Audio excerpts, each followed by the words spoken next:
Apa yang selama ini kamu coba sembunyikan dari orang lain dan dari Tuhan? Selamat hari yang diberkati, saudara-saudari terkasih. Inilah pertanyaan refleksi kita untuk hari ini. Holy Spirit, make my heart open to the Word of God. Make my heart open to goodness. Make my heart open to the beauty of God every day. Amen.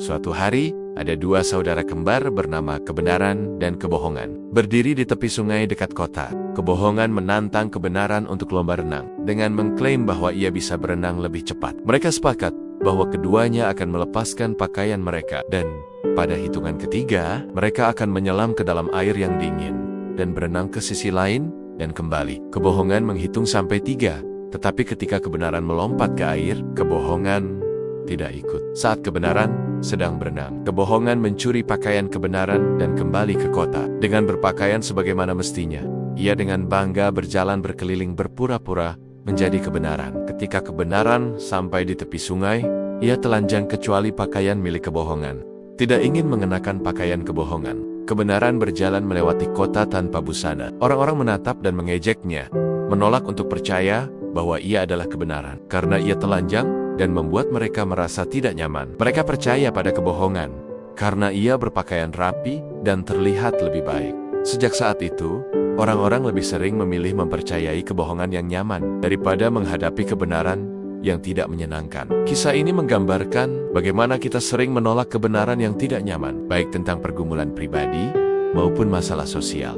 Karena secara sadar atau tidak sadar, kita ingin melindungi ketenangan batin kita di negara kita saat ini. Meskipun bukti-bukti nyata tentang masalah seperti korupsi, pengabaian martabat manusia, dan pertentangan ideologi sudah jelas, banyak yang tetap mengabaikannya. Mereka lebih memilih kebohongan yang menenangkan hati dan mendukung keyakinan mereka sendiri. Kisah Kebenaran dan Kebohongan ini menunjukkan kecenderungan manusia seperti itu, tetapi juga meninggalkan pertanyaan terbuka. Apakah kita akan belajar darinya? Dalam Injil hari ini, dari Lukas bab 12, ayat 1-7, Yesus memperingatkan tentang kemunafikan orang-orang Farisi, tentang kebohongan dan kepura-puraan mereka. Ia mengajak kita untuk hidup dengan kejujuran dan ketulusan, mengingatkan bahwa semua rahasia pada akhirnya akan terungkap.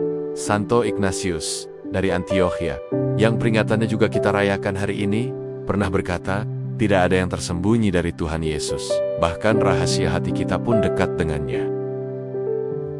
Setiap orang memiliki bagian-bagian tersembunyi di dalam diri, sudut-sudut hati dan pikiran, tempat kita menyimpan pikiran, perasaan, dan motif terdalam.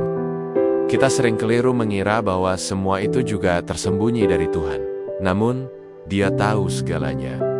Tuhan melihat segala keburukan yang kita sembunyikan, memahami pikiran dan perasaan tidak sehat yang kita perjuangkan, dan mengetahui alasan di balik tindakan kita. Lebih baik daripada kita sendiri. Saudara dan saudari terkasih, kebohongan dan kepura-puraan apa yang masih kita pertahankan? Pikiran, perasaan, dan motif apa yang kita sembunyikan? Jauh di dalam diri kita? Kehidupan kita sering dipenuhi oleh kebohongan kecil dan kebenaran setengah hati yang kita upayakan untuk menutupi dalam keseharian. Permintaan maaf yang tidak tulus dan pengampunan yang dangkal menjadi bentuk kepura-puraan yang paling umum di antara kita. Bagaimana kita bisa benar-benar berkata, "Aku minta maaf," jika dalam hati kita juga berkata, "Tapi itu bukan salahku"? Bagaimana kita bisa sungguh-sungguh mengampuni? Jika setelah berkata, "Aku sudah memaafkanmu," hati kita masih berteriak, "Aku belum rela." Terlalu sering ketika kita datang kepada Tuhan, kita berpura-pura bahwa semuanya baik-baik saja, bahwa kita tidak memiliki kekurangan. Bukankah lebih baik jika kita dengan tulus mengakui kepadanya apa yang sebenarnya sudah Ia ketahui?